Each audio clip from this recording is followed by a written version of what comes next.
Hey everybody, welcome to Motoroids. It's nice to see you again.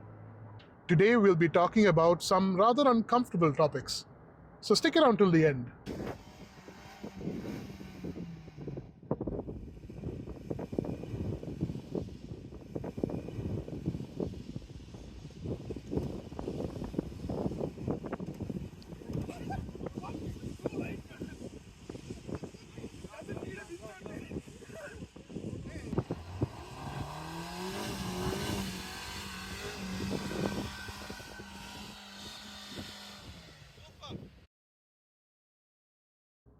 As you might know, I have a throttle tuner in my Jimny. In my previous video, I covered the Ultimate 9 EVC throttle tuner, which I had installed in this car. I talked about how it transformed the driving experience of the Jimny. Since then, I've upgraded the EVC to the next model up, which is the EVC X.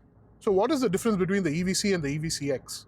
In addition to the 4 classic modes that you have in the EVC, which are Ultimate, Adapt, Economy, and Pass-Through, in the EVC X, you now have Ultimate 9 as a direct mode, you have launch, you have anti-slip, you have the valet mode, and you have the lock modes. If you're going to give the car to a valet or somebody in your family that you don't fully trust with the Jimny, you might want to set it in valet mode and give it to them. And I'm just going to show you a quick demo of what it does.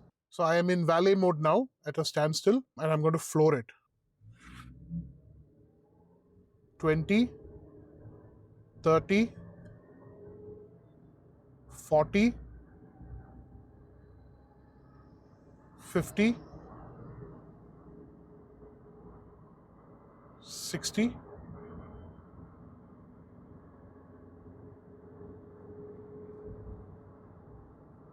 70,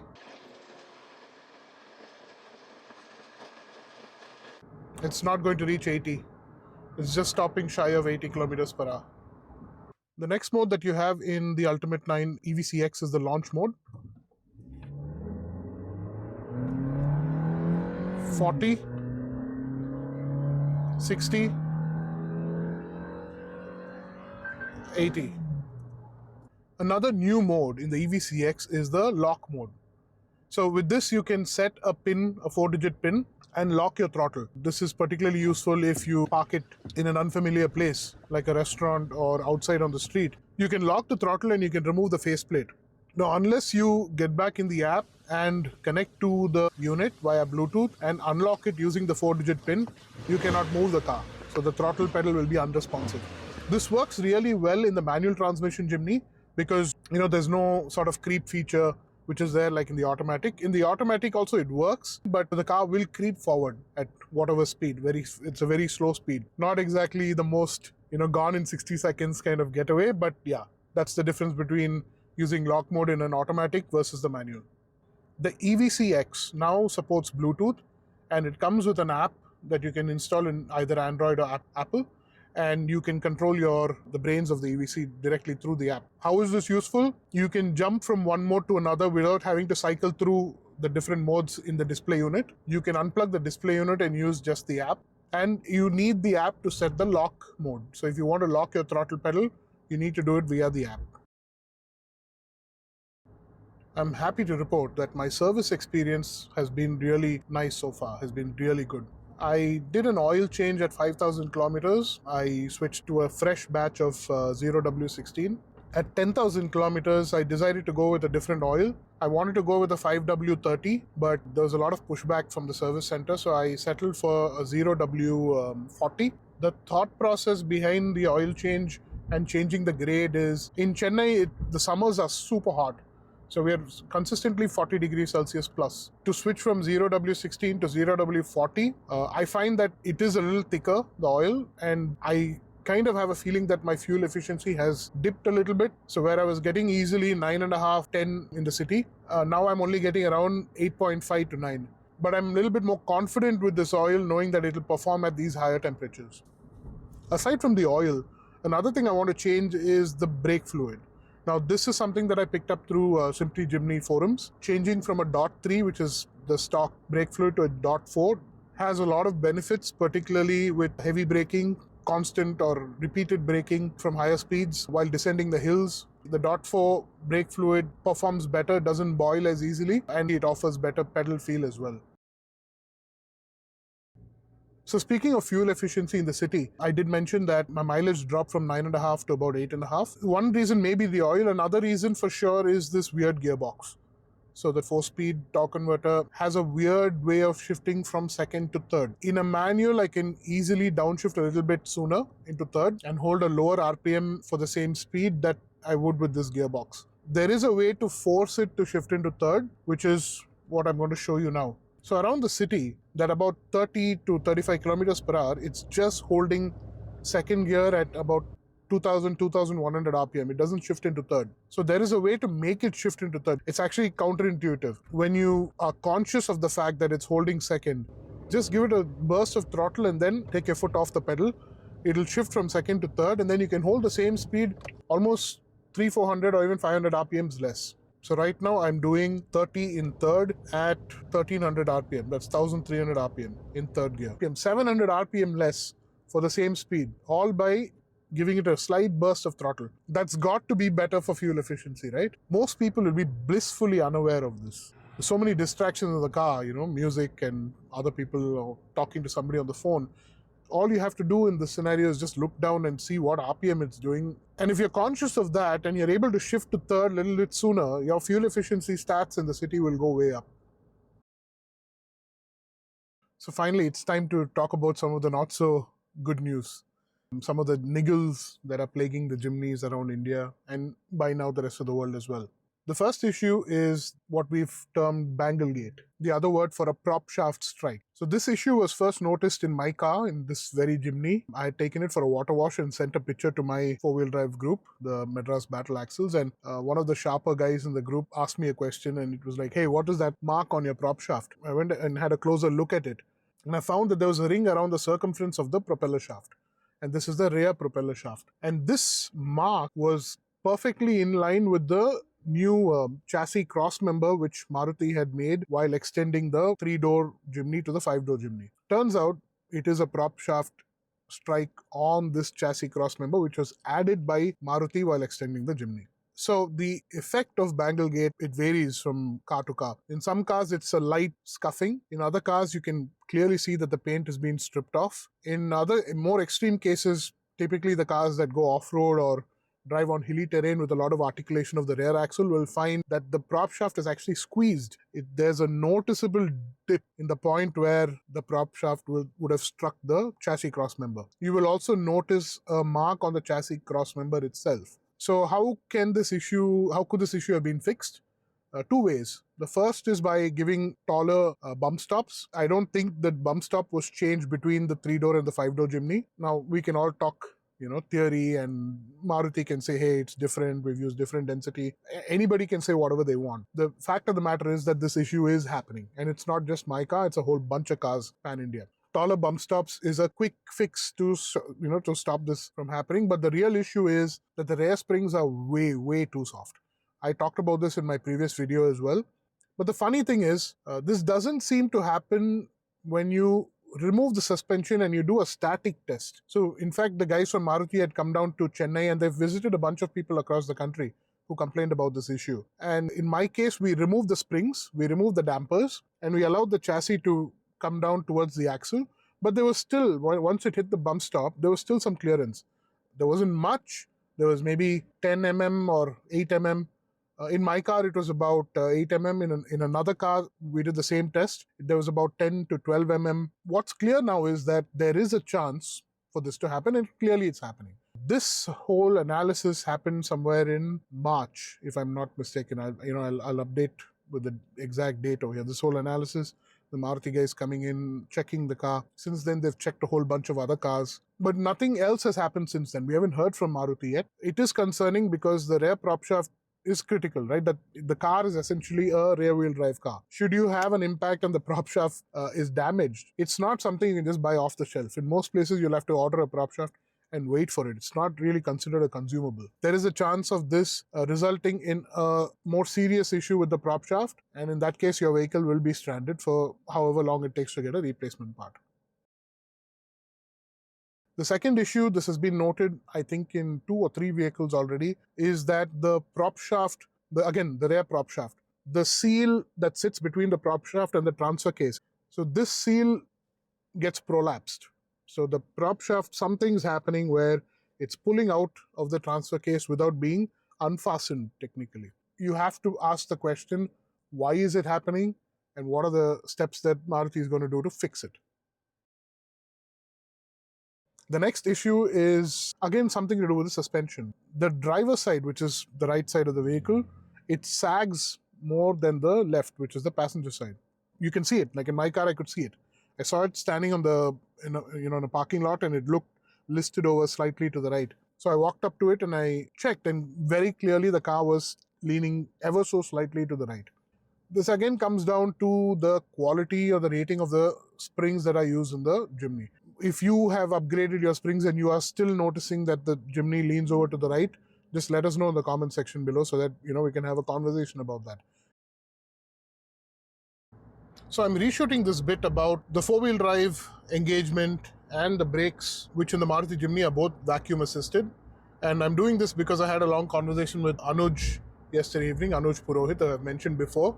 A very technical guy who's experienced these things, these issues firsthand, and he's found workarounds. Anuj found that you would have issues with braking at high altitudes and with engaging four-wheel drive hubs at high altitudes. So the front hubs in the Jimny are vacuum actuated. You can engage 4 high, but if there's not enough vacuum, then the light will just keep blinking. The indicator on your dash will just keep blinking, which means four-wheel drive is not engaged. And again, if you engage 4 low also and it just keeps blinking, it means you're not in four-wheel drive, you're still in two-wheel drive. Second part of this problem is the brakes, which are also vacuum assisted. They're discrete systems, but the brakes also tend to suffer a bit at high altitudes. You've either been driving at a low RPM or you've stopped the vehicle for an extended period of time before starting off again. So now there is a chance that you may not have enough brake pressure in the system. In both these cases, the solution is the same. It's quite simple. In the case of the automatic, keep it in 1 so that it runs at a higher RPM for some time, builds up vacuum for both the brakes and engaging the four-wheel drive hubs. In a manual, again, keep it in first gear and drive for about 30 seconds, and then you should be good to go. You have to do this every time you stop the car. You have to check this. You need to drive at high RPMs for some time before you engage four-wheel drive or use the brakes heavily. So check. Be careful. Keep this in mind, those of you who are planning to go to Ladakh this year. Something interesting that happened to me with the Jimny was during one off-road session. There was a Pajero in front of me, and at this time we were just doing a cross-country run. And the Pajero went over this beam of sand, and it had dry grass on it. So when I tried to follow him, the Jimny got stuck, which is fine, right? The Jimny getting stuck is not a big deal. Any car getting stuck, you can just call somebody and ask them to pull you out. In this case, the dry grass under the Jimny touched the exhaust at some point and started to smoke up. So there was like smoke coming out the sides, and I could see it from the side of my windows.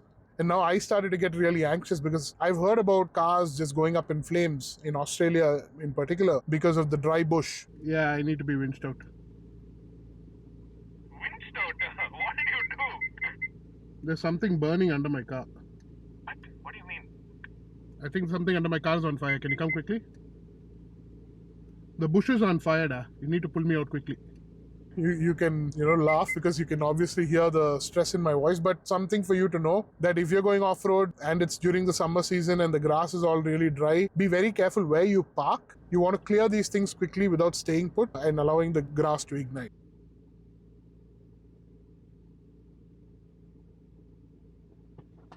Yeah, turn and come. Turn left and back up, da. Turn left and give it some gas. Yeah, slowly. Don't floor it.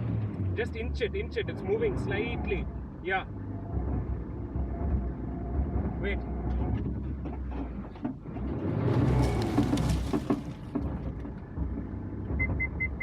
He's here. Just winch me out.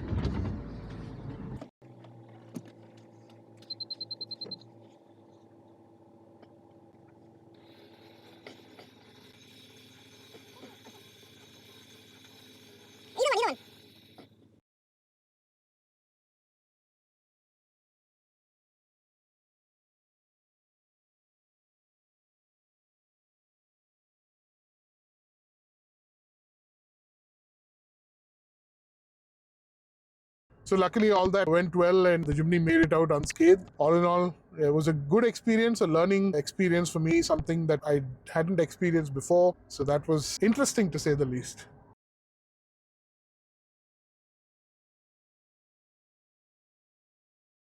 So in this video, I thought I'd do something different and feature some cool products that I've found. None of this is sponsored. I don't even have these products with me. I don't have these products installed in my car. The first product is the auto start stop delete. I detest this. No bad words. I detest this bleep feature, and I wish it was something that I could just get rid of and forget about. This auto start stop delete product is plug and play, fairly straightforward to do, and the details are here. The second product is a little bit more niche. I don't think this is something for everybody. But if you off-road a lot in the Jimny, it's inevitable that at some point you will be wading through water. If you're wading through water and you get in and you get out without stopping anywhere, usually you should be fine. But if you find yourself in a situation where you are parked in water for an extended period of time, what tends to happen is that when the differential is turning and the axles are spinning, there is a positive pressure. Basically, it drives the air out of the axles. Now, when you come to a stop, the air has to rush back in, right? Somewhere the vacuum which is inside your axle tube has to be filled. And now you're underwater, so there's no air to come in. So what ends up happening is your axle tube will start drawing water in. And that's not a good thing because the water and oil don't mix. So the Simply Jimny diff breather product is again generally DIY. You locate this one-way air valve somewhere in your engine bay, high up as you can, and you run a hose down to your diff breather. There already is a diff breather on your differential, on the pumpkin. So you will basically connect this over there so that now the air that is going to be drawn in will be drawn in from high up and hopefully out of the water. And it's also got an air filter so no dirt enters your differential. And this is the product with the QR code. The third product, this is something everybody should consider having, is the GPS tracker. Keep track of your car wherever it is, particularly when you give it to somebody else to use or you drop it off at a service center. This GPS tracker allows you to keep tabs on where it is. You can geofence it and you get alerts if the car goes outside these limits. There are a bunch of other features. I just thought it's a cool product to share, and if you find it useful and you want more information, you can check out the Simply Jimny forums.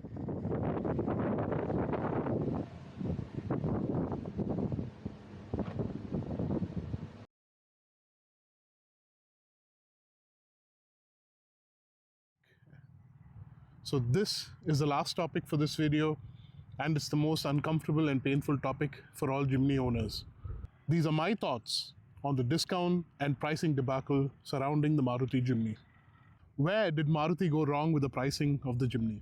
During the media drive, the Maruti executives used the word premium a lot. They were positioning the Jimny as a premium lifestyle vehicle. Now, anybody who goes to a showroom and sees the Jimny will realize very quickly that it is far from being a premium, luxurious lifestyle vehicle. To position a utility vehicle as a premium lifestyle vehicle is marketing in overdrive. That's where things started to go wrong for Maruti. So let's face it, the launch price of the Jimny was pretty optimistic. If a hardcore enthusiast like me takes one look at the price and has a doubt if I should go ahead with the booking or not, what are the odds that somebody who's not even a fan, just anybody passing by, going into the showroom just out of interest to take a look, would have any interest in paying this sort of money for a Jimny? And after this potential customer sees the Jimny in the showroom, they are inevitably going to compare it with the Mahindra Thar. I don't know how many of you remember the early days when the Jimny was just launched, and they were basically moving a single car from city to city to each showroom so that people could go and have a look at it. When I went to the Bangalore showroom, I remember that there was a Mahindra Thar parked right outside. Now, I don't know if this is a strategic plan or marketing genius, but just imagine if Mahindra actually made this marketing decision and parked a Thar outside every Nexa showroom where the Jimny was being displayed. A person would go into the showroom, see the Jimny, and come outside and see the Thar. It's such an uphill battle from that point onwards. Brass tacks, I am extremely unhappy with the way Maruti has mishandled their pricing mistake. We are seeing 2 to 3 lakh rupee discounts just 6 months after the launch of the vehicle. That's a catastrophic mistake. And to mask it as a stock clearance exercise and not a price correction, I think that's very unfair on the part of Maruti. These massive discounts are a devaluation of the hard-earned money of Jimny owners like myself and like you. and a dilution of the Jimny brand in India and worldwide. For a moment, let's assume that the current discounted prices were the prices at launch. Would more people have bought the Jimny? Now, personally, I don't think so. Maybe marginally a few more people who are on the fence would have considered it a little bit more appealing and gone for it. We are still talking about 3-digit sales figures month on month. That's just the number of people who want a car like this. You have to see reality for what it is. Had Maruti not gotten carried away by maybe the hype surrounding the Jimny at Auto Expo and been a little bit more honest, a little bit more humble, and presented the Maruti Jimny as a value proposition, as a working class utility 4x4 vehicle for enthusiasts, and priced the top end automatic version at 15 lakhs on road, which is pretty much where it is now after the discounts, they would have earned so much goodwill from all of the fans of the Maruti Jimny. Now, I can't help but wonder, what if the Jimny had been called a gypsy in India? What if an exception had been made for the Indian geography to rebadge the Jimny as a gypsy? Nobody knows what a Jimny is, in India at least. Right? The Jimny has no brand recall. But the Gypsy is a brand that will endure. Would I recommend the Jimny to anybody else at these discounted prices? Absolutely. I think what people need to realize and accept is fundamentally this is a fantastic car. It is well built, it is tough. The interiors are also, they're not luxurious, but they are tough. They're built to last. There's adequate space and comfort for 4 adults with luggage. It's very easy to drive in the city. In fact, my dad prefers to drive the Jimny because 1, the automatic is tuned so well for the city, and 2, the amount of visibility that he has. Even my wife enjoys driving the Jimny because it's narrow, compact, easy to park, and easy to maneuver around the city.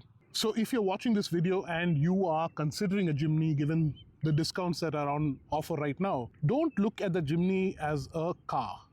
So if you want a very good car for 15, 16, 17 lakhs, I'm sure you'll get great options at Hyundai and Kia and even within Maruti itself. But at the end of the day, they are very good cars, but that's all they are. They're just cars.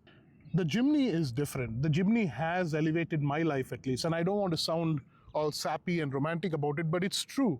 It's introduced me to a whole bunch of new people, pan-India. I go off-roading with it pretty much every weekend. There's so much more that I can do with the Jimny that I can't do with some other car. Once it's on tarmac also, it's very acceptable as a plain old car. All I want to say is there's more that meets the eye when it comes to the Jimny. And Maruti, if by any chance you're watching this video, share the wealth, share the love. Reach out to the customers who paid full sticker price for the Jimny and compensate them in some way. Let's assume for the sake of conversation that you decide to give us some money back. What I would do with that money is put it into the car. I'd buy better tires for it, maybe mud terrain tires, maybe get a winch up front, definitely aftermarket off-road suspension, and I'm sure other content creators will have way more content to share on YouTube about the Jimny.